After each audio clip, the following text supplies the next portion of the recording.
তাফসীরের মধ্যে আছে বারা ইবনে আয়েব রাদিয়াল্লাহু আনহু বর্ণনা করেছেন, আল্লাহ রাসূলের প্রিয় সাহাবা মুআয ইবনে জাবাল রাদিয়াল্লাহু আনহু আবু আইয়ুব আনসারীর বাড়িতে নবী করিম সাল্লাল্লাহু আলাইহি ওয়াসাল্লামের কাছে বসা ছিলেন। এমন সময় মুআয ইবনে জামাল রাদিয়াল্লাহু আনহুর কোরআনের এক বাণীর উত্তরে আল্লাহ রাসূল কে বলা হলো, ইয়া রাসূলুল্লাহ, এই কোরআনের এই বাণী সম্পর্কে আপনার কি অভিমত? আল্লাহ রাসূল তখন বললেন, তুমি বিরাট প্রশ্ন করেছো। এরপরে আমার নবী মুহাম্মদ সাল্লাল্লাহু আলাইহি ওয়াসাল্লামের দু চোখ বহে পানি পড়তে থাকলো। পানি পড়তে পড়তে আমার রাসূলের দাড়ি ভিজে গেল। হযরত আইয়ুব আলী আনসারী বাড়িতে এই ঘটনা। আমার রাসূল তখন এমন ভাবে কাঁদতেছিল, মানুষ যদি দেখতো সে নবীর কান্না দেখে হার্ট ফেল করে যেত। আল্লাহ রাসূল কাঁদতেছিল। তখন বললেন, আমার উম্মত হইতে 10টি শ্রেণীকে ময়দানে হাসরে আল্লাহ আলাদা করে হাজির করবে এবং তাদের চেহারা বিকৃত করে দেওয়া হবে। আল্লাহ তাআলা এই আমার উম্মতের এই মুসলমানদের দল থেকে তাদেরকে আমার কাছে আসার আগেই আলাদা আলাদাভাবে হাজির করবেন এবং তাদের চেহারা আকৃতি বদল করে দেবেন। নাউজুবিল্লাহ।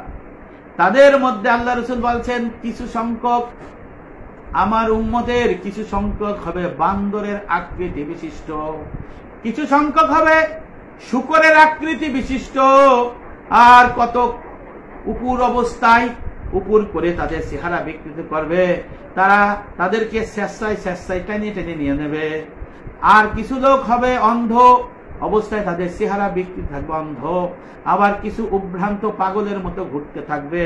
কতক হবে বধির ও বোবা, তাদের এইভাবে চেহারা বিকৃত করবে, তারা কিছুই বুঝবে না, কিছুই করতে পারবে না।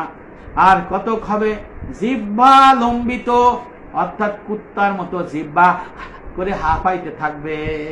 এরপরে আল্লাহ রাসূল বললেন যে তাদের বুকের ওপর জিহ্বা ঝুলে পড়বে এবং তাদের মুখ দিয়ে পুঁজ রয়ে যাবে। এই কুত্তার মতো মানুষের চেহারা হবে, তাদের জিহ্বা মুখ থেকে নাভির নিচ পর্যন্ত যাবে এবং পুঁজ তাদের নির্গত হতে থাকবে। তাদের দেখে ওই ময়দানে হাসরে সব মানুষ ঘৃণা করে দৌড়াইতে থাকবে। আর একদল কে আল্লাহ পাক চেহারা বিকৃত করবে হাত পাক কেটে কেটে টুকরো অবস্থায়। আর একদল আগুনের খুঁটিতে শুলিতে ঝুলন্ত অবস্থায় থাকবে। আপনাদের এখানে দেখবেন শুলে চড়ায়, চরকিতে চড়ায়, ঘোরাইতে থাকে। ময়দানে হাসরে এক শ্রেণীর মানুষকে চেহারা বিকৃতি করে আগুনের চরকিতে চড়াইয়া, এই আগুনের সুরে চড়াইয়া ঘোরাইতে থাকবে। আর কতক লোককে আল্লাহ পাক চেহারা বিকৃতি করে পচা জন্তুর চেয়েও দুর্গন্ধ যুক্ত করবে। আর একদল তাদের গায়ের চামড়ার সাথে আলকাত্তার মতো লেপ্টে আছে এমন জামা পরিহিত অবস্থায় থাকবে। আমার রাসূল কাঁদতেছিলেন, চোখের পানিতে নবীর এই দুগাল ভরে যায় এবং দাড়ি মোবারক ভিজে, বুক ভিজে যায়। মুআয ইবনে জামাল কে আল্লাহ রাসূল বলতেছেন, হযরত আবু আইয়ুব আনসারী রানোর বাড়িতে আল্লাহ রাসূল বললেন, যাদের চেহারা আকৃতি বদল করা হবে তারা কেমন লোক তোমাদেরকে আমি জানাই। আল্লাহ রাসূল বললেন, যারা সগলখোরের দল, দুনিয়ার মধ্যে একের কথা আর একজনকে লাগায়, এই সগলখোরের দলের চেহারা বান্দরের আকৃতির মতো হবে। আর অর্থাৎ কান কথা লাগিয়ে তারা শত্রুতা সৃষ্টি করবে। আর যারা হারামখোর, হারাম জিনিস যারা খায়, হারাম উপার্জন করে, হারাম সম্পদের মালিক বানায়, হারাম উপার্জন করে, যত ধরনের হারাম ইনকাম আছে, এই হারাম ইনকাম করে, অর্থাৎ বাড়ি দখল, ঘর দখল, বিভিন্ন ধরনের অনৈতিক ইনকাম, কারো মিরাজ সম্পত্তি অবৈধভাবে দখল করে হারাম খায়, এদেরকে শূকরের আকৃতিতে আল্লাহ পাক নবীর উম্মতদের থেকে আলাদা করা হবে। আর চেহারার উপর ভর দিয়ে চলবে, অর্থাৎ মাথা নিচের দিক, পা উপর দিক, তারা চেহারার মতো চেহারার উপর ভর করে চলবে, খোড়াই খোড়াই চলবে। এরা হলো ঘুষখোর, ঘুষখোর, ঘুষখোর। আর যারা বিচার ফয়সালার সময় জুলুম অত্যাচার করবে, তারা হবে অন্ধের দল। অর্থাৎ বিচারের জন্য গেল, সঠিক বিচার করলো না, বিচারের বদলে জুলুম অত্যাচার করলো, কারে পক্ষ নিল। এদেরকে আল্লাহ পাকের রাসূল বলছেন, তাদের ময়দানে হাসরে অন্ধ অবস্থায় চেহারা বিকৃত করে উঠানো হবে। আর যারা নিজেদের আমল বন্দেগীকে বড় করে রাখে, যে আমি এত আমল করছি, আমি এতবার হজ করছি, আমি মসজিদে থাকি, আমি তাবলীগ করি, জিহাদ করি, আমি বিরাট বক্তা, আমি বহুত কিছু করি, এরম আমল যার আছে, তারা যদি আমলকে বড় করে দেখে, সেই দলকে আল্লাহ বদির বা বোবার মতো তাদেরকে চেহারা বিকৃতি করে ময়দানে হাসরে উঠাবে। আর যারা আলেম কিসসা কাহিনী বলে, আপনাদের এলাকায় দেখবেন কিছু আলেম আছে কিসসা কাহিনী বলে, হাসানো কাঁদানো বলে। এই কিসসা কাহিনী বলা আলেম ওয়াইজকে আল্লাহ পাক জিব্বা ঝুলাইয়া কুত্তার মতো বানাই দেবে, ঝুলতে থাকবে। নাউজুবিল্লাহ। দেখছেন নি ওয়াইজ হওয়ার কি ঠেলা। আর আমরা তো যাই হোক, আমি পরে আসি, যাদের জিব্বা ঝুলে পড়বে, আল্লাহ রসুল বলছেন সেই আলেম সেই বক্তাকে আল্লাহ পাক তাদের জিব্বা বড় করে ঝুলাই দেবে এবং জিব্বা নাবির নিচে পড়বে এবং পুজের মতো পড়তে থাকবে। কারণ হলো তারা ওয়াজের ময়দানে কিসসা কাহিনী বলবে, আর তাদের কথার সাথে কাজের মিল নাই। ওই আলেম একটা বলবে, কিন্তু তারা সেটা আমল করে না, নিজে আমল করে না। আপনারে আমল করতে বলে, আমারে আমল করতে বলে। এদের কি আল্লাহ রসুল বলছেন কুত্তার মতো চেহারা বানাবে, কুত্তার মতো জিব্বা বানাইয়া নাভির ভিতরে ঝুলাইয়া রক্ত পুজের গন্ধর মতো এমন দেবে, মানুষ তাদের দিকে দূর দূর করে পলাই যাবে ময়দানে হাসরে। এই ধরনের আলেমকে এই ধরনের আকৃতি করা হবে। আর কতক লোকের হাত পা টুকরা টুকরো কর্তৃত অবস্থায় উঠানো হবে, যারা প্রতিবেশীকে কষ্ট দেয়। নাউজুবিল্লাহ। যারা প্রতিবেশী এবং সমাজের লোককে কষ্ট দেয়, তাদের হাত কাটবে আল্লাহ পাক, ফেরেশতা আল্লাহ পাক কাটাবে, পাও কাটাবে। হাত পা কাটা অবস্থায় টুকরা টুকরা অবস্থায় তারা ময়দানে হাসরে আলাদা হয়ে চেহারা বিকৃতিকে আলাদা ভাবে উঠবে। আর যারা আগুনের খুঁটির উপর শুলিতে চড়ানো হবে, এইটা হলো ভয়ানক কথা।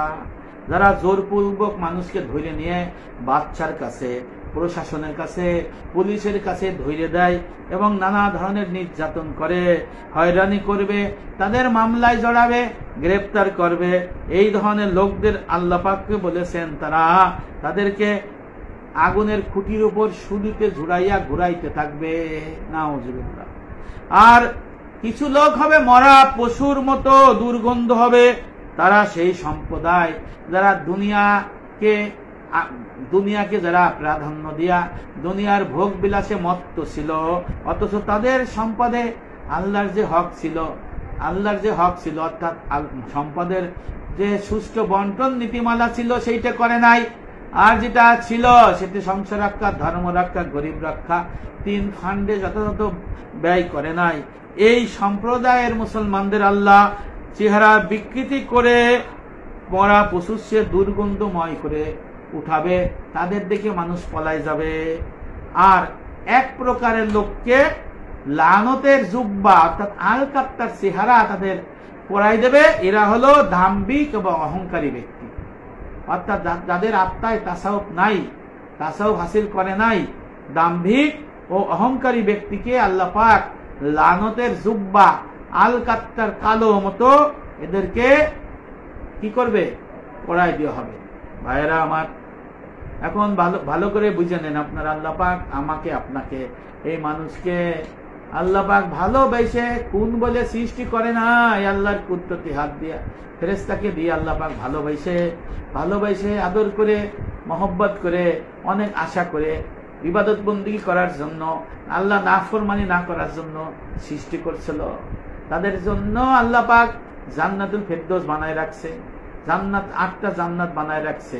অথচ কত দুঃখের কথা, কষ্টের কথা, ময়দানে হাসরে আল্লাহ পাক 10 শ্রেণীর ব্যক্তির চেহারা বিকৃতি করে দেবে, যারা আল্লাহর আদেশ নিষেধ মানে নাই, যারা ঘুষ খাইছে, যারা সুদ খাইছে, যারা মিথ্যে মামলা দিয়ে মানুষকে হয়রানি নির্যাতন করছে, যারা জমাজমি সম্পত্তি ঠিক মতো দেয় নাই, যারা মানুষের হক অধিকার আমানত নষ্ট করছে, যারা মানুষের অত্যাচার নির্যাতন করছে, যারা প্রতিবেশীর হক পালন করে নাই, এবং যারা মানুষকে বিভিন্ন ধরনের নির্যাতন হয়রানি করছে এবং তাদেরকে মানুষ উপকার তো করেই নাই, আল্লাহর হক হকিকত ঠিক মতো দেয় নাই, এদের এই সম্প্রদায়ের মধ্যে থেকে আল্লাহ পাক 10 শ্রেণী চিহ্নিত করে ময়দানে হাসরে চেহারা বিকৃত করে নবীর উম্মত থেকে সরাই নেবে, তাদের জাহান্নামে দিয়ে দেবে। তাদের জন্য কোনো নবীর সুপারিশ নাই, হাউজে কাউসার নাই, আরশে আজিমের ছায়া নাই। ময়দানে হাসরে তারা উদ্ভ্রান্তের মতো থাকবে এবং তারা জাহান্নামে যাবে। আল্লাহ রাসূল এই হাদিসটা যখন বলছিলেন তখন চোখ বেয়ে পানি পড়তেছিল, কাঁদতেছিল। কারণ আমার নবী জানেন যে আমার আল্লাহ কত ভালোবাসে আমাদেরকে বানাইছে। এই জন্য আজকের থেকে প্রতিজ্ঞা করেন আল্লাহর পরিপূর্ণ দিনে থাকবেন, আল্লাহর আদেশ নিষেধ মানবেন, কষ্ট হইলেও হারাম খাবেন না, সুদের কাছে যাবেন না, সুদের সাক্ষী হবেন না, ঘুষ খাবেন না। ঘুষ যদি খাইয়ে থাকেন আল্লাহর ফরজ কাজে